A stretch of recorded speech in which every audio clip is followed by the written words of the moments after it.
भक्ति प्रकाश में से भक्ति प्रकाश में से हम लोग 239 पेज पर हैं, जिसमें हमारे कुछ पीछे के दोहे रह गए हैं, लेकिन उसमें इतना समय भी नहीं लगेगा और वैसे भी हम लोग हमेशा रिकैप पहले करते ही करते हैं। तो आज थोड़ा हम जरा 238 पेज के शुरू जो दोहा है 31वां, वहीं से शुरू कर रहे हैं रिकैप करना। हालांकि लास्ट टाइम हमने किया था, इसको फिर से कर रहे हैं। तो हाँ जी, पढ़ते हैं। ये क्या यहाँ पर वर्णन है 4 तरह के भक्तों का, जो भगवत गीता में भी लिखा है कि 4 तरह के भक्त होते हैं। आर्थ हैं, अर्थी हैं, जिज्ञासु हैं और ज्ञानी हैं, जिनका वर्णन पहले हम लोग कर चुके हैं, फिर भी दोबारा करते हैं। आर्थ वो होता है कि जो अपने दुख के कारण, अपने दुख के निवारण के लिए परमात्मा से प्रार्थना करता है। तो इसमें सकाम भक्ति आती है। जब भी आप किसी कामना से कोई परमात्मा को याद करते हैं तो वो आपकी भक्ति सकाम भक्ति होती है, which is not bad, but फिर भी उत्तम नहीं है, जिसको उत्तम नहीं कहा जा सकता। लेकिन शुरू में हम लोग सभी इसी तरह से भक्ति मार्ग पर जब चलते हैं तो पहले हम अपनी कामनाओं की पूर्ति करना चाहते हैं। फिर दूसरा है अर्थी। अर्थी जो है, जिसको धन की कमी है, वो अपने धन को प्राप्त करने के लिए, यश प्राप्त करने के लिए और बड़ाई पाने के लिए, रिद्धि सिद्धि मांगने के लिए, उसके कई, ये सारी उसके लिए अर्थ है। अर्थ का मतलब होता है धन। रिद्धि सिद्धि भी धन है और जो सुख संपद है वो भी धन है, और पैसे जिसको कहते हैं वो भी धन ही है। और नाम, पद पाना और अपना नाम की बढ़ोतरी सुनना, अपना यश गान सुनना, ये सारे धन होते हैं उनके लिए। तो अर्थार्थी वो होता है। और जो तीसरा है वो है जिज्ञासु, जिसके अंदर जिज्ञासा होती है आत्मज्ञान पाने की। उसको अभी समझ नहीं है कि क्या करना है, कैसे इस रास्ते चलना है, लेकिन उसके मन के अंदर बहुत जिज्ञासा होती है कि मुझे कोई बताए, मुझे कोई पता चले और मुझे कोई गुरु मिले जो मुझे इस मार्ग पर चलाए। तो वो अपनी जिज्ञासा के चक्कर में अपने गुरु का इधर उधर से ढूंढना शुरू करता है। ऐसे लोगों से मिलना चाहता है जो उसको इस पथ में आगे बढ़ा सके। तो ऐसा भक्त जो होता है, जिसके अंदर आत्मा को जानने की जिज्ञासा तो है, लेकिन अभी उसको ना तो रास्ता पता है, ना वो अभी उस पर चला है, ना ही उसको मालूम है। उसने सिर्फ ये सुन रखा है कि ये कोई पथ है जहाँ चलने से सुख मिलता है, सारे दुख और क्लेश कट जाते हैं और गुरु जो है वो आपके लिए इस रास्ते में चलने के लिए बहुत मदद करते हैं। तो ये सारी चीजें वो जानने के लिए आगे बढ़ता है, इसलिए ऐसे भक्त को जिज्ञासु भक्त कहा गया। तो ये पहले 2 भक्तों से कुछ बेटर श्रेणी में आता है। जो पहले जो हमने अर्थी पढ़ा था और आर्त पढ़ा था, ये दोनों ही सकाम भक्त हैं। तो ये जो है जिज्ञासु, ये अभी क्योंकि कुछ जानता नहीं, इसके अंदर जिज्ञासा तो है लेकिन है ये दुनियावी, तो इसलिए ऐसे भक्त को भी हम सकाम ही का मानेंगे। लेकिन जो चौथा भक्त है वो सबसे ऊंचा कहलाता है, वो होता है ज्ञानी भक्त। ज्ञानी भक्त जो होता है उसके अंदर ज्ञान होता है, वो अपनी आत्मा को जान चुका है, आत्मा के पद को प्राप्त कर चुका है और इस कारण से वो, उसका जीवन जो है बहुत परिवर्तित हो चुका है।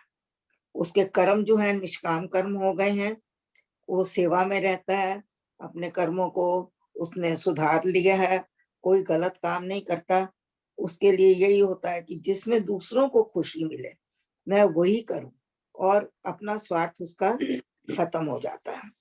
तो इसी तरह के हमारे भक्त जो हैं बहुत ऊंची कोटि के हुए हैं, और ऐसा भक्त जो है उसको ज्ञानी भक्त कहते हैं। कमलेश जी जरा बताना, जरा चारों कौन कौन से हैं? जिज्ञासु और क्या? सबसे पहला है जी आर्थ। आर्त जो होता है वो दुखी होता है, उसको कोई शारीरिक कष्ट है, उसको कोई मानसिक पीड़ा है, उसको कोई कई तरह के रोग हैं, उसके घर में सुख नहीं है, उसके घर में शांति नहीं है, वो दुखी ही दुखी है, हर चीज में दुखी है। तो ऐसे जो ऐसी भक्ति करता है कि भगवान मेरे ये सब चीजें दूर हो जाएं, ऐसे भक्त को आर्त कहते हैं। ओके दूसरा है अर्थी, जो धन के लिए करता है, यश के लिए करता है और अपना यश मान पाने के लिए करता है, रिद्धि सिद्धि मांगने के लिए भक्ति करता है। तो ऐसे भक्त को अर्थार्थी कहते हैं। ये दूसरे किस्म का है। तीसरा जो है वो जिज्ञासु है, जिसके अंदर परमात्मा को पाने की जिज्ञासा है। और चौथा जिसने पा लिया है वो ज्ञानी भक्त, जो पहुंच चुका है परमात्मा के नजदीक तक हो गया, पहुंच गया, उसने आत्मा का भी ज्ञान पा लिया है, ब्रह्म का भी ज्ञान पा लिया है, सब तरह का ज्ञान उसको है और पूरी जो प्रकृति है उसके रहस्यों को भी जान लिया है कि किस तरह से प्रकृति हमारे इर्द गिर्द काम कर रही है, कैसे प्रकृति पैदा हुई है, किस तरह से प्रकृति ने इतनी जो है पूरी सृष्टि को रचा है। तो सारे रहस्यों का उसको पता होता है, इसलिए उसको ज्ञानी भक्त कहते हैं। और गीता में कहा गया है कि ऐसा ज्ञानी भक्त ही परमात्मा भगवान कहते हैं कृष्ण कि मुझे परम प्रिय है। वैसे तो मुझे सभी भक्त प्रिय हैं, उन्होंने किसी भक्त की अवहेलना नहीं करी है, सब भक्तों को उन्होंने प्रिय बताया है, लेकिन ज्ञानी को उन्होंने अपने निकट, अपने हृदय में बसा हुआ कहा हुआ है। Thank you Kamlesh, thank you thank you. You welcome. हाँ जी, ऐसे ही एक छोटी सी मैं बात और शेयर करना चाह रही हूँ आप सबके साथ। मैं परसों पढ़ रही थी तो एक 3-4 लाइन का किसी ने लिखा हुआ डाला था फेसबुक के ऊपर। प्रेम जी महाराज जी से प्रश्न पूछा था कि आपने जीवन में इतनी भक्ति करी, इतना कुछ किया, सब कुछ, लेकिन आप किस सिद्धांत के ऊपर आप चलते रहे सारी उम्र? तो उन्होंने जवाब दिया कि मैंने सिर्फ एक ही चीज को पाला है कि मेरी वजह से कभी किसी को कष्ट ना हो, कि मेरी वजह से कभी किसी को दुख ना होए। बस मैंने भरपूर कोशिश की है इसी चीज के ऊपर चलने के लिए, उसके लिए चाहे मुझे अपने को कितना भी कष्ट सहना पड़े वो मुझे मंजूर है, लेकिन किसी और को मेरे कारण कष्ट हो वो मुझे मंजूर नहीं है। और इस बात को उन्होंने पूरे जीवन अपने उसमें लागू किया। तो मुझे अच्छा लगा, इसलिए मैं आपके साथ शेयर कर रही हूँ कि ऐसे ऐसे भक्त, ऐसे ऐसे हमारे गुरु जो हैं हमको मिले हुए हैं, जिन्होंने अपने जीवन में इस तरह की चीजों को पालन करके हमारे सामने उदाहरण रखे हैं। इसमें मैं कुछ ऐड कर सकता हूँ। वो ये है कि जब आप ये सोच लेते हैं और ठान लेते हैं कि मेरे कारण किसी को कष्ट ना हो, तो आप किसी को भला बुरा भी नहीं कहेंगे, आप किसी का माल चोरी भी नहीं करेंगे, आप किसी को मारेंगे और पीटेंगे भी नहीं, किसी को कत्ल भी नहीं करेंगे।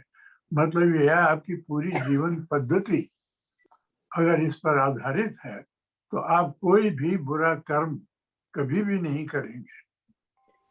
पर इसके लिए ये जो है इस तरह का जीवन जीना एक बहुत बड़ा तप है। इतना बड़ा ये तप है कि सबसे पहले तो वाणी का संयम चाहिए इस पे, कि आप किसी को कोई भी ऐसा शब्द ना कहें जो उसके हृदय में जाके पीड़ा दे। तो ये वाणी का तप है, हर चीज का उसमें अपने आप को बिल्कुल खत्म करना पड़ता है। अपना स्वार्थ तो खैर जाता ही जाता है, अपने शरीर से जो आप सेवा करते हैं ताकि दूसरे को सुख मिले, उसमें ये बहुत बड़ा त्याग है, बहुत बड़ा त्याग। कबीर जी के श्लोक जो है एक बिल्कुल प्रेम जी महाराज जी से मेल खाता है। Just wanted to share. Page Kabira Kabira चेहरा संत का, दासों का परदास, दासों का भी दास। तो कबीरा चेहरा संत का, दासों का परदास, कबीरा ऐसा हो रहा पांव तले की घास। जैसे पांव तले की घास होती है वैसा अपने आप को समझना। एक संत का चेहरा, एक्चुअल संत का चेहरा वही है। बिल्कुल सही, बिल्कुल सही। दासों का स्वामी दास जी महाराज जी जब भी कभी किसी को चिट्ठी लिखते थे तो हमेशा कभी उन्होंने अपना ऐसे नहीं लिखा दासानुदास प्रेम, दासानुदास। दासानुदास, ऐसे अपने आप को संबोधित करते थे कि जैसे कि वो दासों के भी दास हैं। अपने आप को उन्होंने बिल्कुल इतना मान रहित, घमंड रहित और जिसको कहते हैं अभिमान रहित कर लिया था कि उनके जीवन को अगर आप देखें तो मेरे ख्याल से इतना संसारी रहते हुए भी और उन्होंने इन चीजों को जिस तरह से किया है, ये बहुत बड़ा उदाहरण है, बहुत बड़ा उदाहरण है। तो ऐसे ही जन प्रभु को प्यारे होते हैं। बिल्कुल, हाँ जी। तो अब हम ये दोहे पढ़ के, जो अभी हम लोगों ने पूरी व्याख्या करी है, इसको पढ़ने से आपको और क्लियर हो जाएगा। भक्त हरि के चार पहचानो, आर्त जिज्ञासु अर्थी जानो। देखिए 3 बता दिए, आर्त बताया, जिज्ञासु बताया, अर्थी बताया है। ज्ञानी जो है वो चौथा है। ज्ञानी चौथा उच्च कहावे, परम भक्त का ही पद पावे। वो परमात्मा का भक्त, परम भक्त बन जाता है। दुख संकट में सिमरे जो भी, कष्ट निवारण कारण सो भी, आर्त भक्त कहा जन ऐसा, जन सकाम जो समझा वैसा।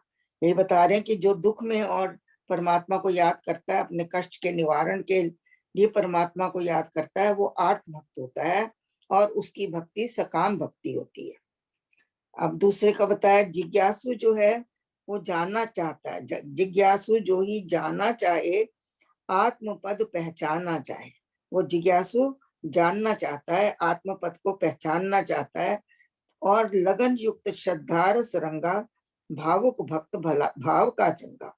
उसके अंदर बड़ी अच्छी भावना होती है और भावना से वो भरा हुआ होता है, लगन से और श्रद्धा से हमेशा युक्त होता है। क्योंकि यही चीजें तो उसको जिज्ञासु पद पर चला सकती हैं। अगर आपके अंदर श्रद्धा नहीं है, लगन नहीं है, भावना नहीं है, तो आप इस पद पर नहीं चल सकते हैं।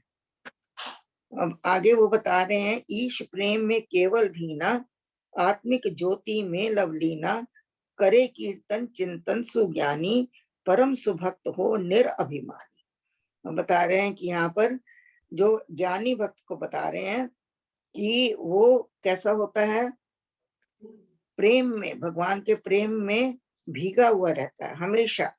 अगर आप उसकी आंखें देखें, उसके चेहरे के ऊपर जो नूर देखें और उसके वाणी में जो शब्द निकलते हैं उन सबको देखें, तो ऐसे लगेगा कि वो जैसे किसी चीज के अंदर भीगा हुआ बोल रहा है, प्रेम में भीगा हुआ बोल रहा है।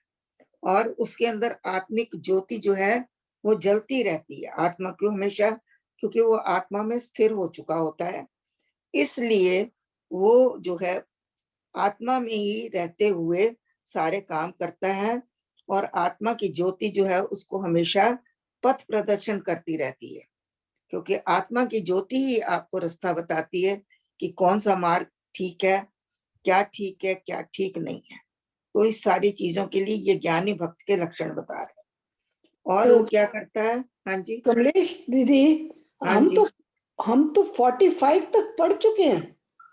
जी, हम सारे पढ़ चुके हैं, क्योंकि आज पीछे के हमारे पास 4 या 5 श्लोक रह गए हैं जो कि इतना समय नहीं लेंगे, तो हमने ओके। आज थोड़ा रिकैप थोड़ा लंबा कर दिया है। ओ ओके।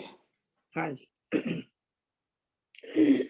जो ईश प्रेम में भीगा रहता है, आत्मिक ज्योति में हमेशा अंदर की तरफ उसका ध्यान रहता है, आत्मा में, ऐसा जो ज्ञानी होता है वो हमेशा उसका जीवन कैसा होता है, कीर्तन भजन चिंतन ज्ञान इन्हीं चीजों में वो रहता है।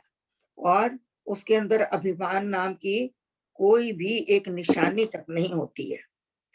वो कह रहे हैं, भक्त सभी सुगुणी हरि प्यारे, पर ज्ञानी शोभे सुज्ञारे। कि भगवान को सभी भक्त प्यारे हैं, लेकिन ज्ञानी जो है सबसे ऊपर है, वो सबसे न्यारा है, सबसे अलग है। ब्रह्म आत्मा वे पहचाने। क्यों न्यारा है? क्योंकि वो उसने आत्मा के दर्शन कर लिए हैं, उसने ब्रह्म को जान लिया है। वो जानता है कि पूरे विश्व में ब्रह्म ही समाया हुआ है, परमात्मा के सिवा और कुछ है ही नहीं। हर मनुष्य में वही आत्मा है जो मेरे अंदर है, इसलिए वो उसका व्यवहार उस रूप में हो जाता है। वो सबको अपने जैसा ही समझता है, परमात्मा का ही रूप समझ के सबसे व्यवहार करता है। और वो कह रहा है भीतर बाहर हरि को जान, हर जगह उसको परमात्मा ही दिखता है, हर मनुष्य में, हर जीव में, हर प्राणी में, हर जानवर में, उसके अंदर कोई भेद आता ही नहीं है। तो कहते हैं भक्ति अनन्य जिन्हें मन भाई, वो कैसे हैं, वो अनन्य भक्त हैं। यहाँ भक्त का मतलब हम लोगों को समझना चाहिए कि भक्त का मतलब क्या है। जब दो चीजें या दो से ज्यादा चीजें आपस में मिलकर बिल्कुल एक लय हो जाती हैं, एक ही उनका रूप बन जाता है, और आप उनको अलग अलग देख नहीं सकते, अलग अलग फिर वापस कर भी नहीं सकते हैं, ऐसी चीज को कहते हैं भक्त।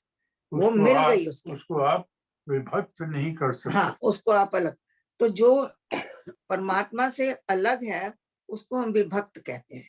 जो परमात्मा से जुड़ा हुआ है, जहाँ की परमात्मा और उसमें कोई भेद नहीं रह गया, और वो सब जगह परमात्मा को देखता है और सब जगह आत्मा को देखता है, तो ऐसे जो मनुष्य हैं वो असली भक्त तो उनको कहना चाहिए। हम लोग कहते हैं हम लोग राम भक्त हैं, हम लोग राम भक्त हैं, लेकिन हम लोग अपने को नापें और तोलें, क्या हम सही में भक्त हैं? क्या हम इतने घुल मिल गए हैं उसमें कि हमें कोई अलग ना कर सके? नाम से तो हम लोग जानते हैं कि हम परमात्मा से जुड़े हैं, हमें कोई अलग नहीं कर सकता, इतना तो निश्चय तो आ गया है।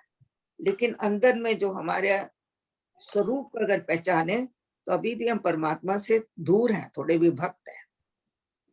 और ये जो ज्ञानी की श्रेणी आती है, बहुत उच्च श्रेणी होती है, जहाँ मनुष्य जो है संसार को भूल के समाधि अवस्था में भी तीनों गुणों से पार होकर ऊपर चला जाता है, जहाँ उसको पूरा ब्रह्मांड दिखाई देता है, पूरा ब्रह्म ही ब्रह्म है, सृष्टि में और कुछ है ही नहीं, ये रहस्य वो जान लेता है, तभी वो भक्त कहलाता है।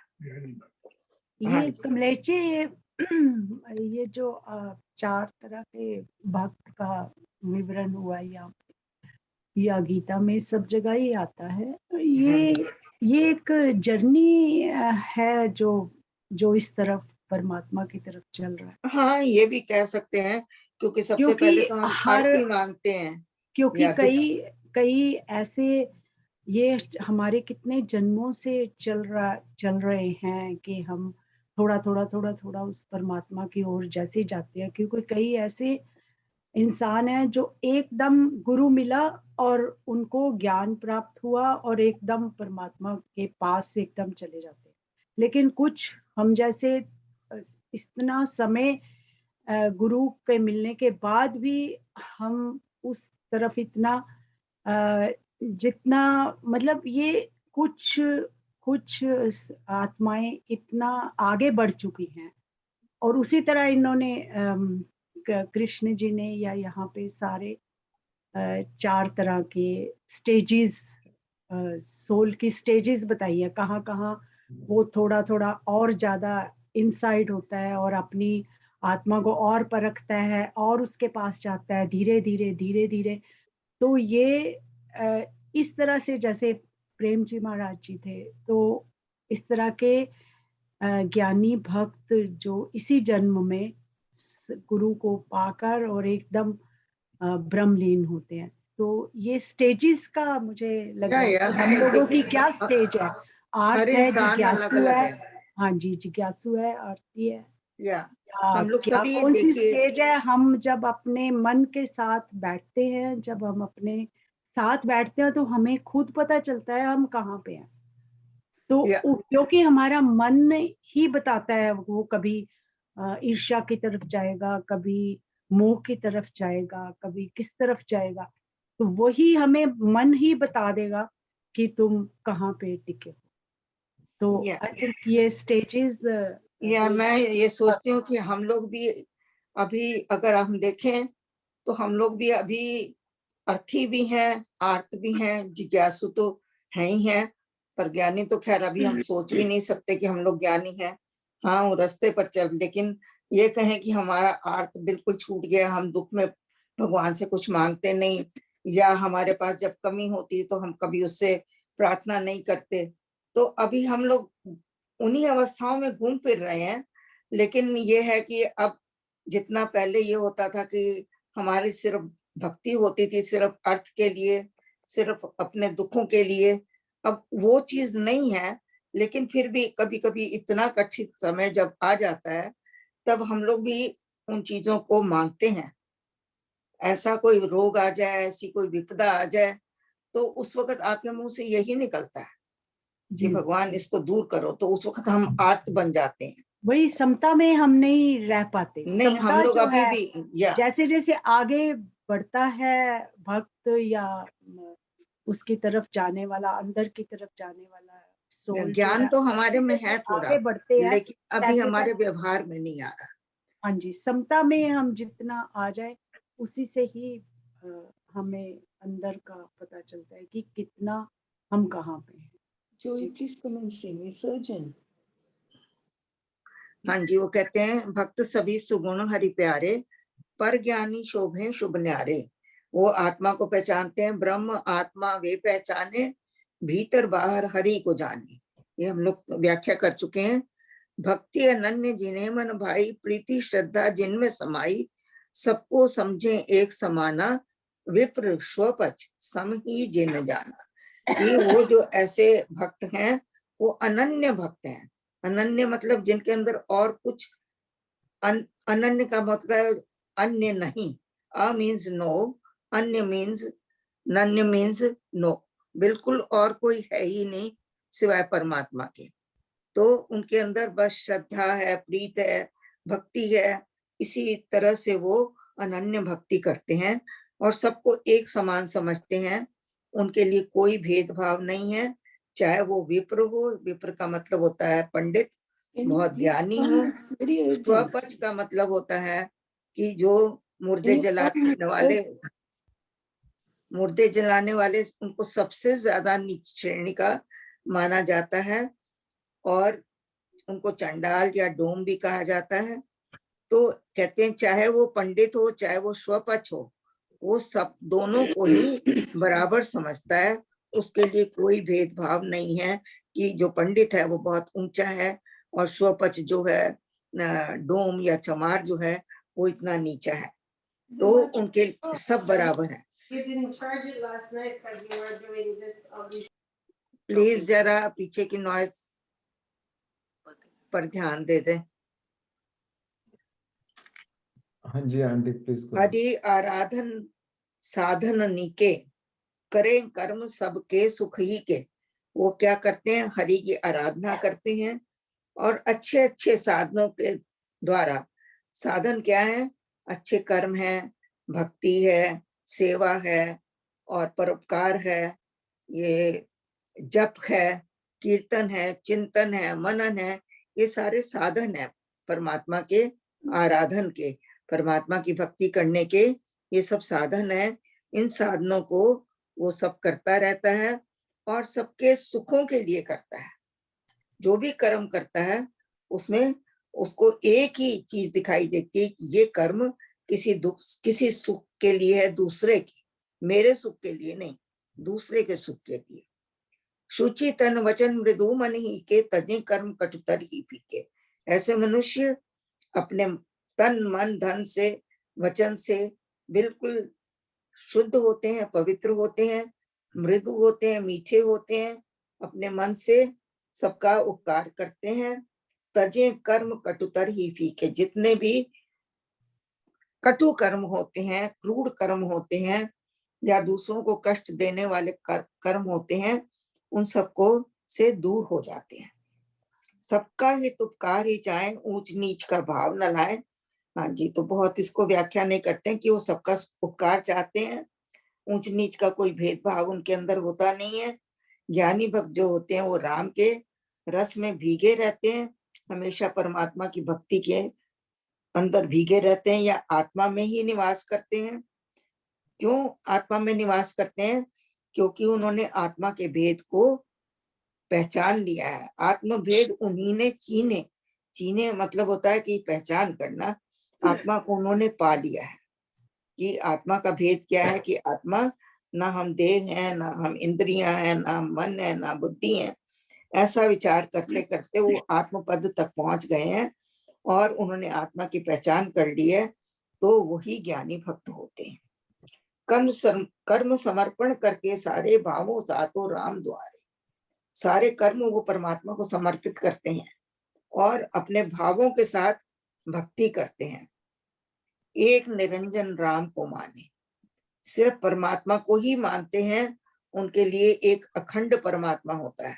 और निरंजन का मतलब होता है निर्दोष, निर्लेप, जिसके अंदर कोई दोष नहीं है। ऐसे परमात्मा को वो मानते हैं, राम रूप में मानते हैं। भक्ति साथ आराधित जाने, और उसकी भक्ति के साथ में आराधना करते हैं। जैसे हमने कहा था, भक्ति भी कई रूप में हो सकती है, चिंतन रूप में, मनन रूप में, कर्म रूप में, सेवा रूप में और ज्ञान रूप में। हर रूप में आप उसको पा सकते हैं, लेकिन उसका एक विशेष आपके अंदर चीज होनी चाहिए, श्रद्धा और भाव होना चाहिए। भावों के साथ ही आप परमात्मा के द्वार तक पहुंच सकते हैं। यदि आपने सब कुछ किया और भाव रहित होकर किया, तो वो आपकी भक्ति परमात्मा तक नहीं पहुंचती है। एक निरंजन राम को माने, भक्ति साथ आराधित जाने, कि वो परमात्मा को ही मानते हैं, अखंड परमात्मा को, निर्दोष निर्लेप परमात्मा को, और उसकी आराधना करते हैं। दीन दुखी पर करुणा लावे, दानी सेवक बन दिखलावे, कि जितने भी दीन हैं, दुखी हैं, उन सब के ऊपर करुणा लावे। यहाँ हमको करुणा का अर्थ मेरे ख्याल पहले भी बताया था, लेकिन फिर से इसको वो करते हैं। दीन कौन होते हैं? जिनके पास में कुछ कमी है, कुछ कमी है, चाहे वो शरीर रूप में है, चाहे वो भौतिक रूप में है, चाहे मानसिक है, चाहे किसी भी रूप में उनके पास में कुछ कमी है, वो दीन है। और जो दुखी है, वो भी वही है कि किसी को दुख, शरीर का कष्ट है, किसी को मन का कष्ट है, किसी को धन का कष्ट है, किसी को रिश्ते नाते नहीं ठीक से निभ रहे हैं, उनका कष्ट है, किसी को बच्चों से है। तो ये सारे जो है संसार में जो हम निवास करते हैं, हम सभी दुखी हैं। तो जो ज्ञानी मनुष्य वो क्या करता है? जब इनको देखता है, इनके दुखों को सुनता है, तो उसके मन के अंदर करुणा का भाव आता है। अब देखिए, दो चीजें हैं, कृपा और करुणा। हम लोग दोनों को एक ही समझते हैं, लेकिन कृपा अलग है, करुणा अलग है। करुणा का मतलब ये होता है कि जब आप किसी को दुख या उसके कष्ट को सुनते हैं, तो आप उसको ऐसे अनुभव करते हैं कि जैसे वो कष्ट सिर्फ आपका ही है, आपके ऊपर ही आया हुआ है। और इतना आप अंदर से द्रवित हो जाते हैं, इतने पिघल जाते हैं कि आपको लगता है कि बस किसी न किसी तरीके से मैं इसका दुख दूर कर दूं, जैसे भी हो, चाहे वो धन देकर करना हो, चाहे उनको भोजन देके करना हो, चाहे उनको वस्त्र देने हो, या कोई और रीजन हो। तो उनको ये भी एक बहुत बड़ा है कि अगर कोई दुखी है, आप उसकी बात को सुनते हैं, उसको जरा दिलासा देते हैं, सांत्वना देते हैं, उसको प्यार से बताते हैं कि नहीं, ऐसे नहीं, ऐसे समय आया है, कट जाएगा। इस तरह के सांत्वना देना भी एक करुणा का एक अंश है। तो इसी तरीके से वो दानी और सेवक बनते हैं। दानी बनते हैं, वो देते हैं। दानी होता है वो जो दीन को देता है, वो दानी होता है। और जो दुखी पर अपने क्या कहते हैं, त्याग से सेवा करता है, अपने शरीर से सेवा करता है, उस दुखी के दुख को दूर करने के लिए करुणा दिखलाकर सेवा करता है और उसके दुख को दूर करता है, वो ज्ञानी भक्त है। यहाँ लिखा हुआ है, दीन दुखी पर करुणा लावे, दानी सेवक बन दिखलावे। कि वो दानी बन जाता है, जिसके पास नहीं है उसकी कमी को पूरा करने के लिए, दीन के लिए वो दानी बनता है, दुखी के लिए वो सेवक बन जाता है। और करुणा ये कैसे होता है? क्योंकि जब तक उसके अंदर करुणा का भाव नहीं आया है, तब तक ये आपके एक्शन नहीं होंगे। ना आप दानी बनेंगे, ना सेवक बनेंगे। उससे पहले आपके अंदर करुणा आनी चाहिए। जब करुणा आएगी, तभी आप त्याग भी करेंगे, आप सेवा भी करेंगे, क्योंकि सेवा करने के लिए भी बहुत बड़ा त्याग चाहिए। उसमें आपको शारीरिक कष्ट सहना पड़ता है, बहुत सहना पड़ता है, तब जाके आप किसी के काम आते हैं। तो उसमें है वैर रहित सबके ही स्नेही, प्रभु प्यारे प्रेमी है वे, कि वो किसी के साथ वैर द्वेष नहीं करते हैं, सबके साथ स्नेह करते हैं, प्रभु के प्यारे हैं, प्रेमी हैं, और उनके अंदर अहंकार नाम की चीज नहीं होती। अहंकार मदमान को जीते।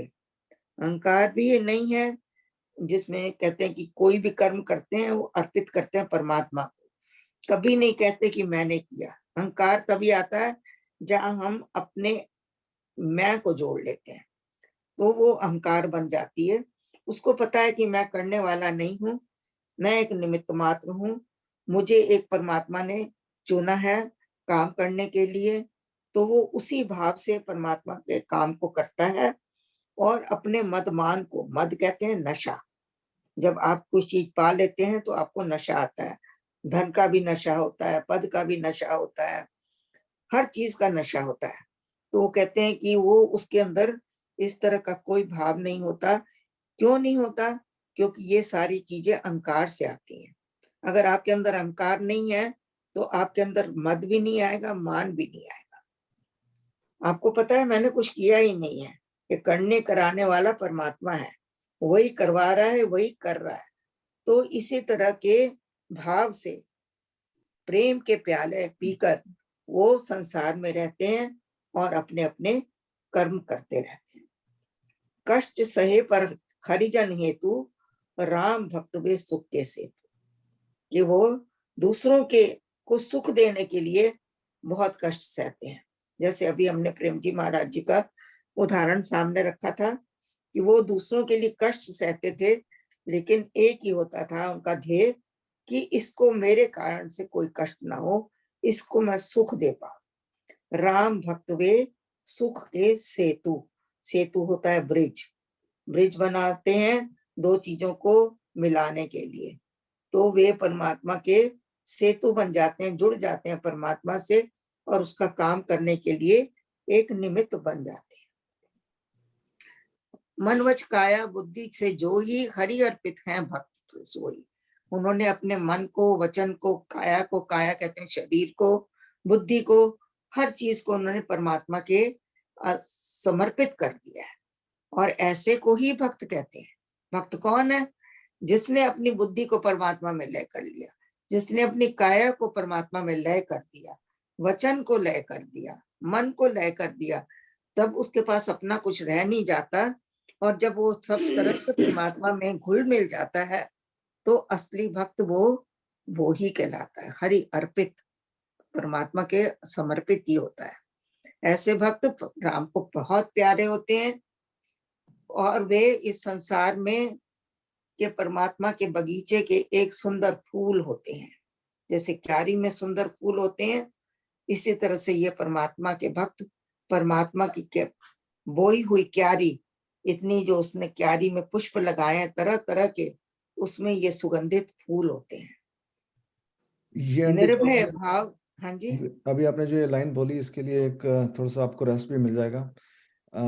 कबीर जी का एक श्लोक है इसके अंदर, ना कुछ किया न कर सके न ये करने योग्य शरीर, बिल्कुल ना कुछ किया न कर सके न ये करने योग्य शरीर, जो कुछ किया सो हरि कियो तासो भयो कबीर।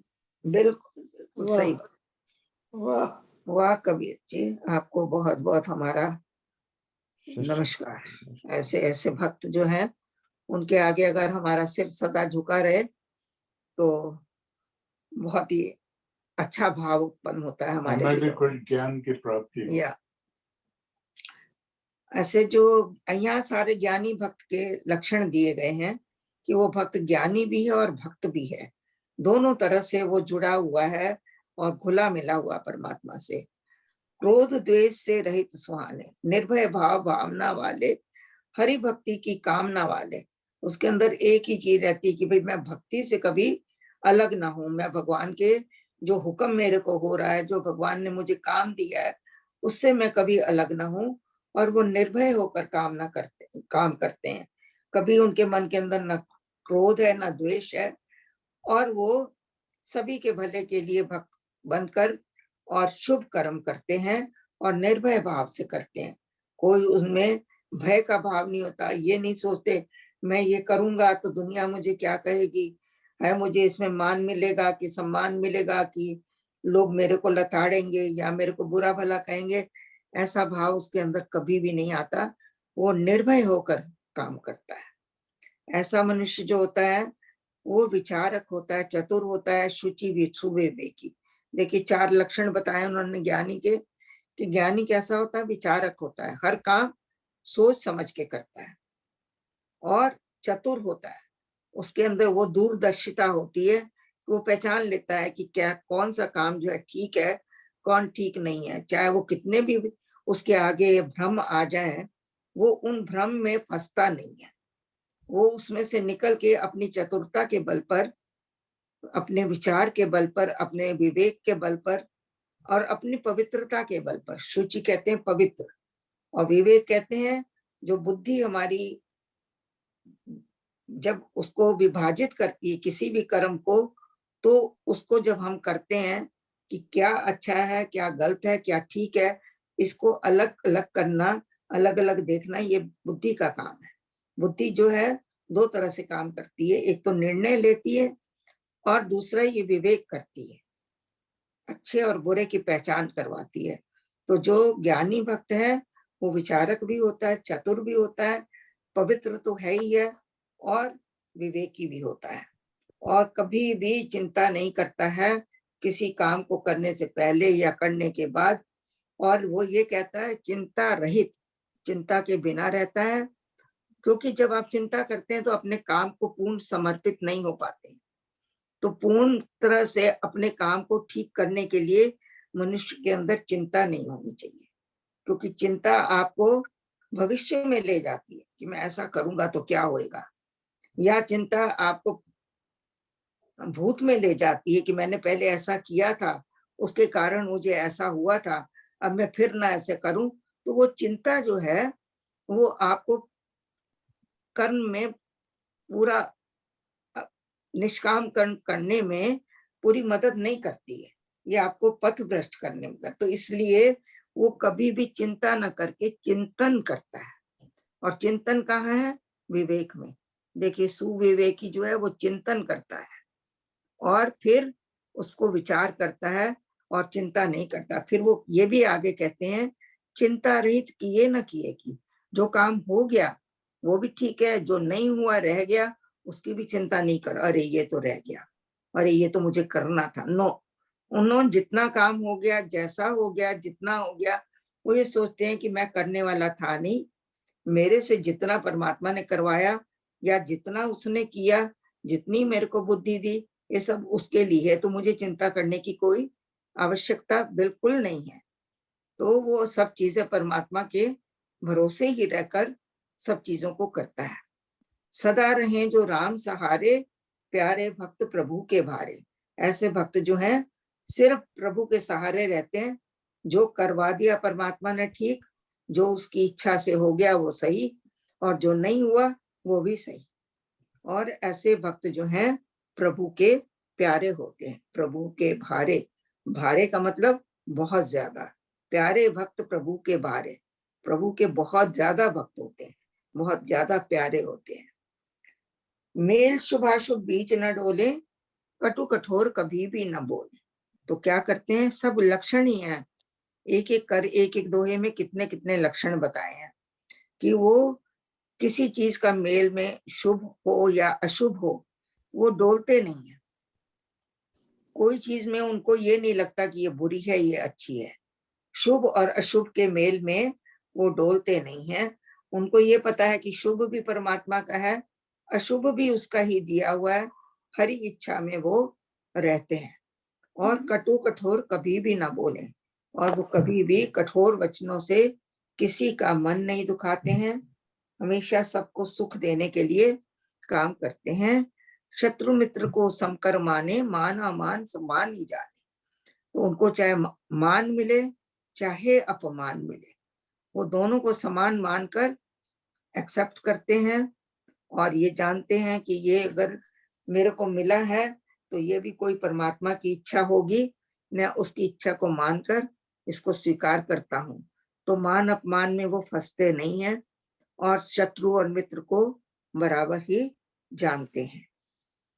मेरे ख्याल इतना कर लिया था हम लोगों ने। हाँ जी 46 तक कर लिया था। रजनी महाराज जी प्लीज 47 एंड 48। हाँ जी। जय राम हरे जय राम हरे भव भय भंजन भगवान हरे जय राम हरे जय राम हरे भव भय भंजन भगवान हरे मेल शुभाशुभ 47 एंड 48। स्तुति निंदा स्तुति निंदा में ही समचारी राम प्रिय है सुभक्ति दारी सबके सुहृद सब ही ने ही कर्म योग में जो रत वे ही तन धन अर्पण कर हितकारी परम भक्त हैं सुख संचारी राम रमे मन राम में राचे राम रटे रसना से सांचे हाँ जय सिया राम जय जय सिया राम जय सिया राम जय जय सिया राम। हाँ जी। तो यहाँ पर देखिए कितने जो उन्होंने लक्षण दिए हैं, उसमें हम लोग अपनी भी उनमें से जांच करते चलें कि क्या क्या लक्षण हमारे अंदर हैं इसमें से और क्या नहीं है, और क्या हमको आगे इन लक्षणों को अपने अंदर लाने के लिए क्या क्या करना है। तो देखिए अभी उन्होंने कहा है कि जो शत्रु और मित्र को बराबर मानता है, मान और अपमान को भी समान ही जानता है। अब यहाँ ये वो कह रहे हैं कि स्तुति निंदा में ही समचारी, उसको स्तुति मिले, उसकी बड़ाई हो, उसकी निंदा हो, वो उसमें समभाव से रहता है। राम प्रिय हैं सुभक्ति धारी, क्योंकि वो सिर्फ एक अपनी भक्ति को ही अपने अंदर धारण करके परमात्मा के प्रिय बने रहते हैं। वो परमात्मा को प्रिय होते हैं और परमात्मा उन्हें प्रिय होता है। तो वो कहते हैं राम प्रिय हैं सुभक्ति धारी, ऐसी भक्ति को धारण करने वाले परमात्मा के प्रिय हैं। और परमात्मा को प्रिय वो कैसे होते हैं? क्योंकि वो स्वयं परमात्मा को प्रिय लगने के लिए वो पूरे साधन करते हैं। इसलिए पहले तो परमात्मा के लिए खुद प्रिय होते, परमात्मा उनके अंदर प्रेम भरता है, फिर वो परमात्मा के प्रेम को परमात्मा में ही उड़ेल के वापस उसके भक्त बनते हैं। तो जो पाते हैं वही परमात्मा को वो समर्पित कर देते हैं। सबके सुहृद सबके स्नेही, और वो ऐसा करते करते सबके हृदय के समीप हो जाते हैं, मतलब सबको प्यारे लगने लगते हैं, सबको स्नेही लगने लगते हैं। जहां भी जाते हैं वो सबको प्रिय लगते हैं। कोई भी मनुष्य ऐसा नहीं कहता कि ये कौन आ गया, कैसे आ गया, इसकी कोई जरूरत नहीं थी, ऐसा नहीं है। वो जिस भी सभा में, जिस भी स्थिति में होते हैं लोगों के बीच, वो सबके प्रिय बन जाते हैं, सबके हृदय में समा जाते हैं और सबके प्रेमी बन जाते हैं। कर्म योग में जो रत वे ही, क्यों? क्योंकि वे अपने कर्म योग में ही लगे रहते हैं। रत मतलब अपने आप को डुबोए रहना, किसी चीज को में डूब जाना, उसमें होता है रत होना। तो वो कर्म योग में ही डूबे रहते हैं। उनका एक ध्येय होता है कर्म करना, और कर्म से सबको सुख देना, और उन कर्मों के द्वारा ही परमात्मा की भक्ति करना। उनका कर्म ही उनके लिए भक्ति है। आगे है तन धन अर्पण कर हितकारी। उसको भक्ति ऐसे कर्म करने में देखिए वहां कहते हैं कि अपना तन धन सब अर्पण कर देते हैं और दूसरों का हित ही करते रहते हैं। देखिए तन भी लगता है जब आप सेवा करते हैं। सबसे पहले तो आपको अपने तन के सुखों का, अपने खाने पीने का, अपने सोने उठने का, अपने किसी भी चीज का ये नहीं ध्यान करना पड़ता कि मेरे को कष्ट होगा, क्योंकि सेवा में बहुत ही तन को लगाना पड़ता है। और कहीं कहीं जो धन जिनके पास है वो तन के साथ साथ अपने धन को भी लोगों के हित के लिए अर्पण कर देते हैं। ऐसे जो भक्त होते हैं जो तन भी और मन भी और धन भी सब अर्पण करके परमात्मा के काम को करते हैं, ऐसे भक्त जो हैं सब जगह सुख का संचार करते हैं। संचार करना मीन्स फैलाना। जहां जाते हैं लोग उनको देखते ही सुखी हो जाते हैं, क्योंकि मन से सुख पहले मिलता है फिर तन से मिलता है। तो इसलिए ऐसे भक्त जहां जाते हैं वो सुख के सागर बन जाते हैं, सुख के संचारी बन जाते हैं, क्योंकि उनको मिलते ही लोगों के जो भाव हैं वो बदल जाते हैं, जो दुख के भाव होते हैं वो कम हो जाते हैं, क्षीण हो जाते हैं और कभी कभी तो भूल जाते हैं। देखिए कभी ऐसा भी होता है कि आपको कहते हैं कि तुम गुरु के पास जा रहे हो और जाके वहां पर तुम अपनी ये बात कहना और उनसे मांगना कि हमको धन मिले, हमारा दुख दर्द दूर होए, लेकिन जब वो वहां जाता है तो भूल ही जाता है कि मैं कुछ मांगने आया था। तो ये क्या है? ये उस गुरु का जो कृपा है, जो उसने अपनी कमाई करी हुई गुरु ने, उसका इतना संचार होता है चारों तरफ कि सुख फैला हुआ था। उस सुख में जैसे ही आप जाते हैं, उस दायरे में आप सुख के जैसे ही पैर रखते हैं, आप अपने दुखों को बिल्कुल भूल जाते हैं। सच्चे संत की शरण में बैठ मिले विश्राम, मन मांगा मन सब मांगा राम, बल से मिले, तब जपे राम का नाम। या। तो ये है लक्षण कि जब हम लोग परमात्मा के पास, परमात्मा को तो देखा नहीं, लेकिन जब गुरु की शरण में जाते हैं या उसकी संगत में भी चले जाते हैं तो हमको अपने दुखों का भान नहीं होता है, क्योंकि वो चारों तरफ सुखों का संचार करते हैं। उनका एक ऑरा होता है और उस ऑरे में क्या होता है कि उनकी अपनी कमाई होती है, जो उन्होंने भक्ति करी है, जो उन्होंने सेवा करी है, जो उन्होंने ज्ञान प्राप्त किया है, उसका एक दायरा बन जाता है और उस दायरे में जाते ही हमको अपने दुख महसूस नहीं होते। वो कहते हैं राम रमे मन राम में राचे। और वो जो ऐसे संत होते हैं, ऐसे जो ज्ञानी होते हैं, वो हमेशा राम में रमे रहते हैं। उनका मन जो है राम में और राम के काम में बिल्कुल लगा ही रहता है। राचे मीन्स रचा रहता है।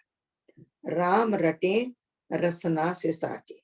उनके अंदर और उनकी रसना में, उनकी जीभ के ऊपर, उनके हृदय के अंदर राम रट सदा लगी ही रहती है, अर्थात राम का नाम चलता ही रहता है, अजपा जाप होता ही रहता है और इसी में वो डूब के संसारी जीवन व्यतीत करते हैं। हाँ जी, किसी को कुछ पूछना है? बड़ी वो केवल जी कहते होते थे सारे ज्ञानी हो गए हैं। हाँ जी, होना भी चाहिए भाई, व्हाई नॉट। क्या ज्ञानियों के छोड़ गए ना, क्या किया? हाँ, हाँ जी, आगे कौन पढ़ रहा है? उषा आंटी। हाँ जी। राम रमे मन राम मेरा, अगली लाइन। सॉरी।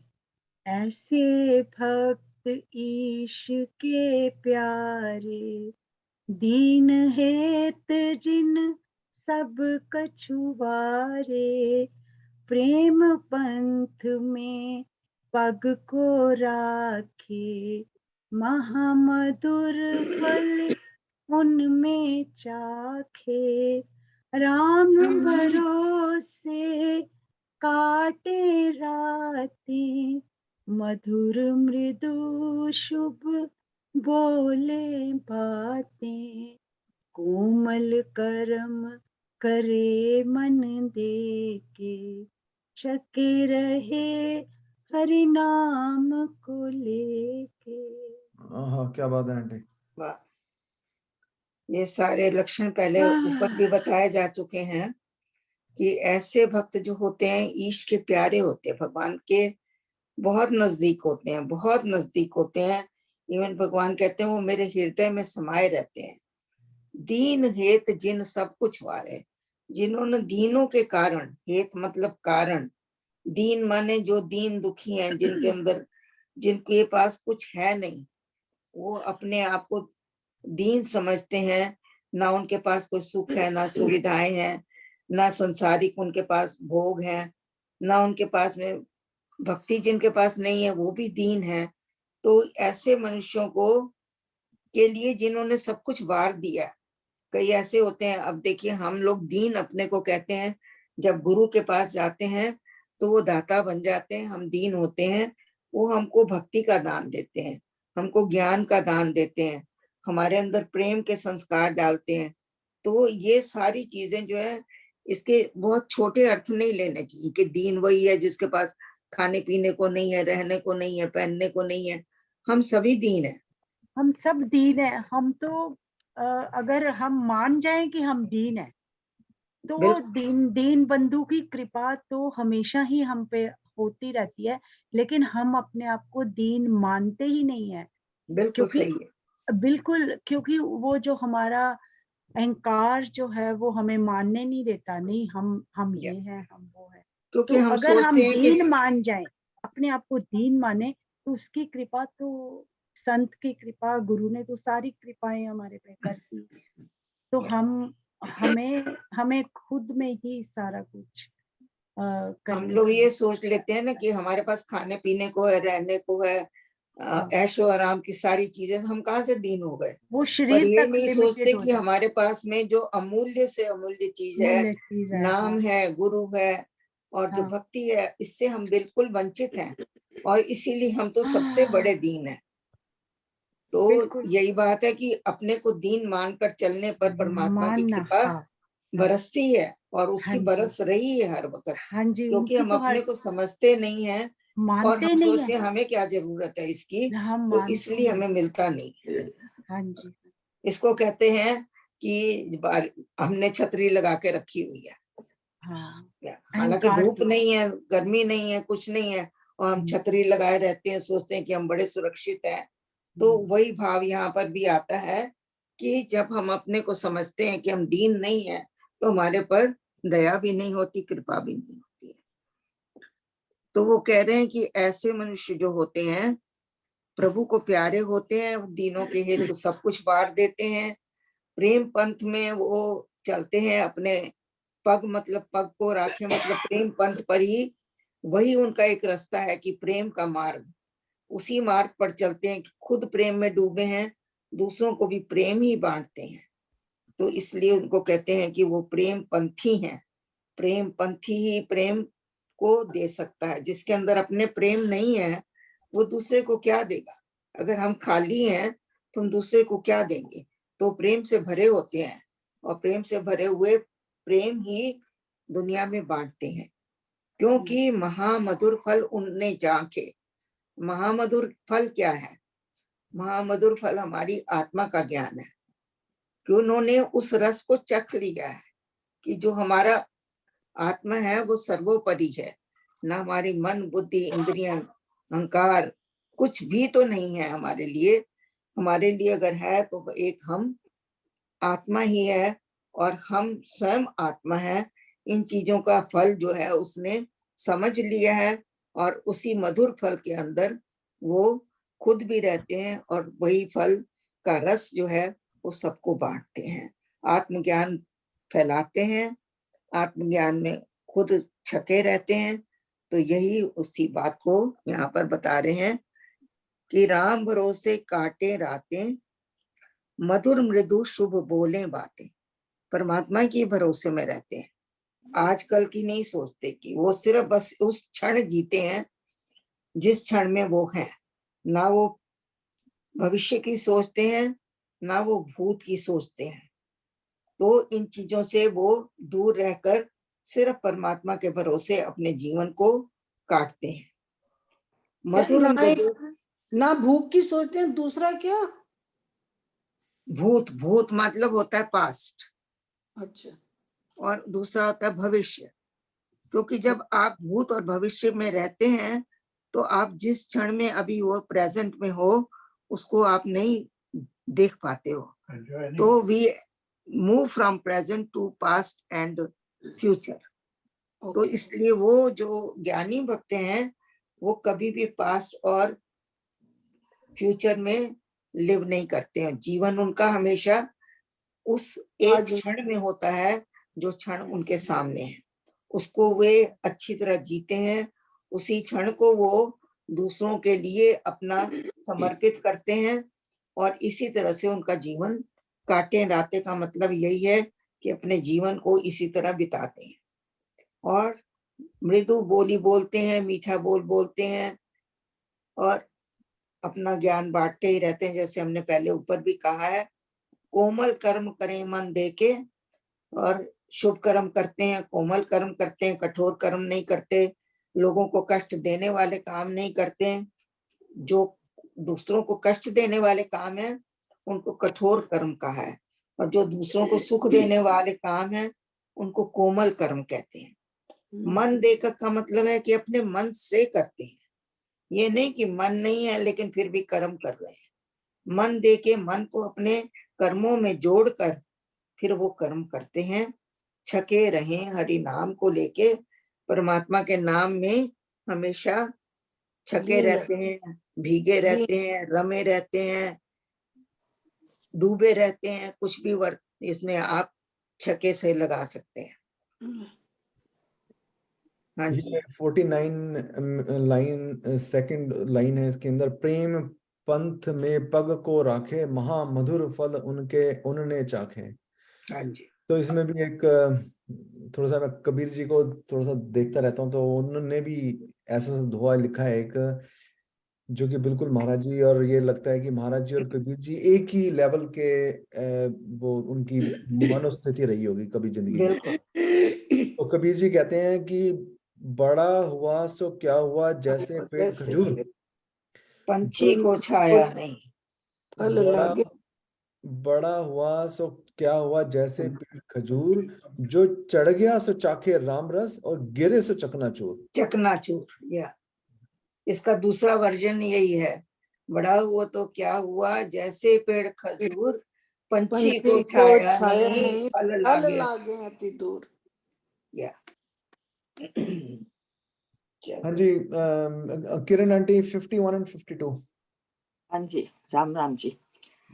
रहना सहना जिनका सो है, कहनी करनी जिनकी मोह है, प्यारे भक्त राम गुण गाते, वे ही भक्ति धर्म में माते, स्नेह सने शुभ पाने वाले, प्रेम सुरस सर साने वाले, परहित मेघ फिरे मंडराते, भक्ति सुधा शुभ रस बरसाते।